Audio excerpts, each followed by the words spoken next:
जानी सभय सुर भूमि सुनी बचन समेत सने। गगन गिरा गंभीर भई हरनि शोक संदेह। देवता और पृथ्वी को भयभीत जानकर और उनके स्नेह युक्त वचन सुनकर शोक और संदेह को हरने वाली गंभीर आकाशवाणी हुई। जनिडर पहु मुनि सिद्ध सुरेशा तुम्हि लागी धरि हऊँ नरवेशा। अनशन सहित मनुज अवतारा लई हऊँ दिनकर वंश उदारा।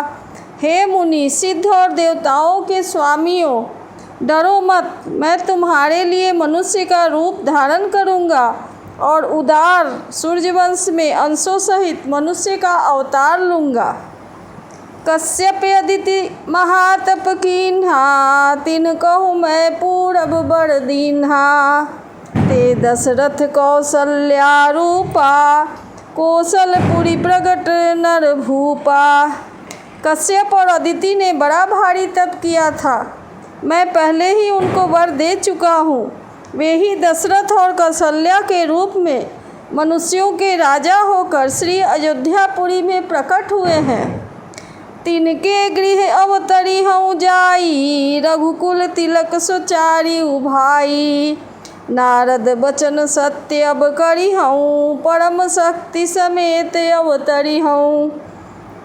उन्हीं के घर जाकर मैं रघुकुल में श्रेष्ठ 4 भाइयों के रूप में अवतार लूँगा। नारद के सब वचन मैं सत्य करूँगा और अपनी पराशक्ति के सहित अवतार लूँगा। हरिहऊँ सकल भूमि गरुआई निर्भय होहु देव समुदायी। गगन ब्रह्म बानी सुनि काना तुरत फिरे सुर हृदय जुड़ाना। मैं पृथ्वी का सब भार हर लूँगा। हे देववृंद, तुम निर्भय हो जाओ। आकाश में ब्रह्म की वाणी को कान से सुनकर देवता तुरंत लौट गए। उनका हृदय शीतल हो गया। तब ब्रह्मा धरनी समुझावा अभय भई भरोस जिए आवा। तब ब्रह्मा जी ने पृथ्वी को समझाया, वह भी निर्भय हुई और उसके जी में भरोसा आ गया। निज लोक ही बिरंचि गे देव नहीं है सिखाई। बानर तनु धरि धरि मही हरिपद से बहु जाई।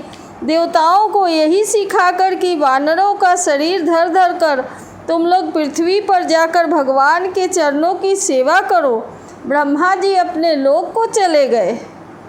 गए देव सब निज निज धामा भूमि सहित मन कहो विश्रामा।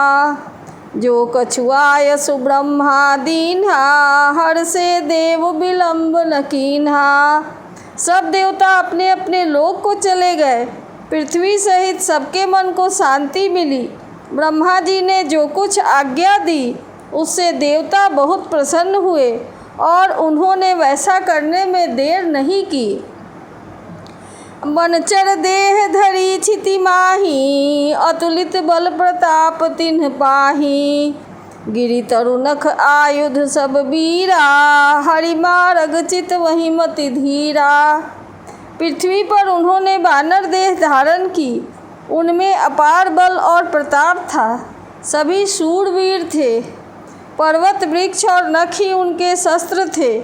वे धीर बुद्धि वाले वानर रूप देवता भगवान के आने की राह देखने लगे। गिरि कानन जह तह भरी पूरी रह निज निज अनीक रुचि रूरी।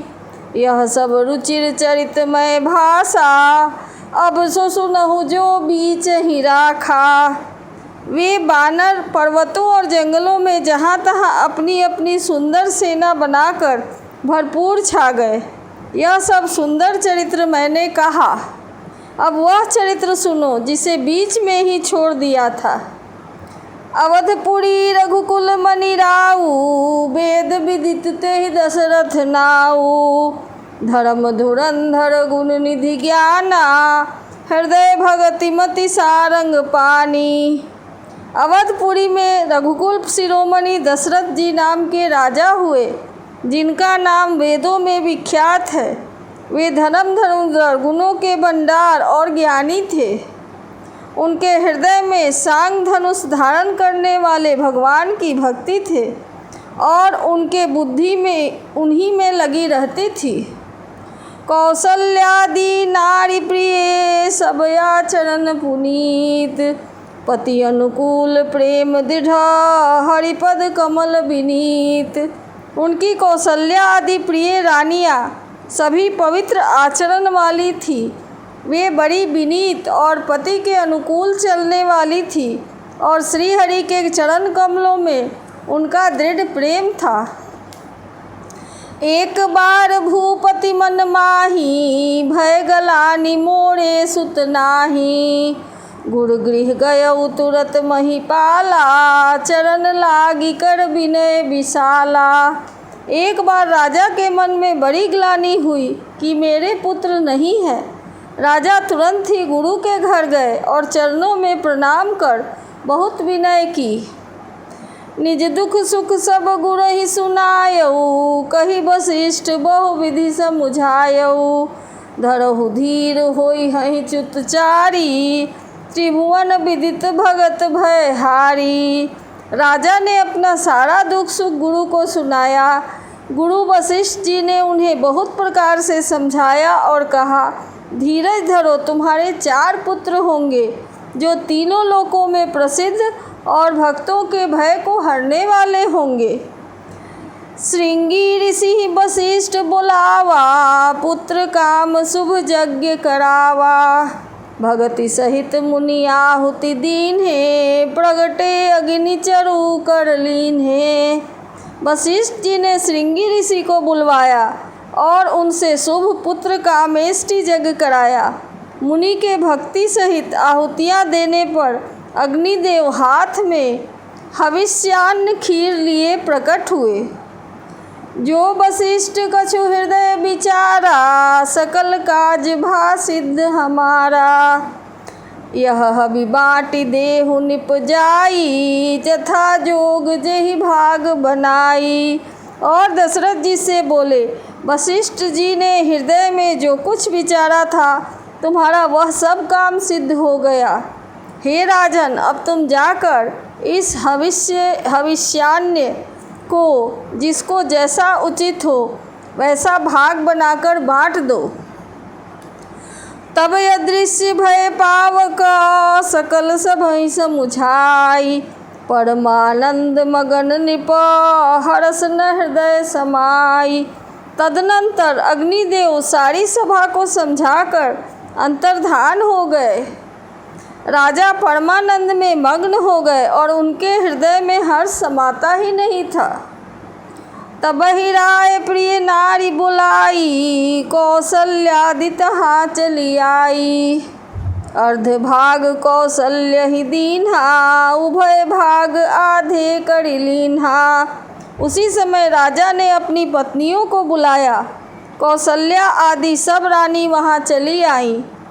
राजा ने पायस का आधा भाग कौशल्या को दिया और शेष आधे को 2 भाग किए। कैकई कह निप सो दयऊ, रह्यो सो उभय भाग पुनि भयऊ। कौशल्या कैकेयी हाथ धरी, दीन सुमित्र ही मन प्रसन्न करी।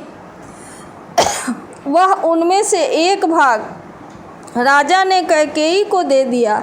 शेष जो बचा रहा उसके फिर 2 भाग हुए और राजा ने उनको कौशल्या और कैकेयी के हाथ पर रखकर, अर्थात उनकी अनुमति लेकर और इस प्रकार उनका मन प्रसन्न करके सुमित्रा को दिया।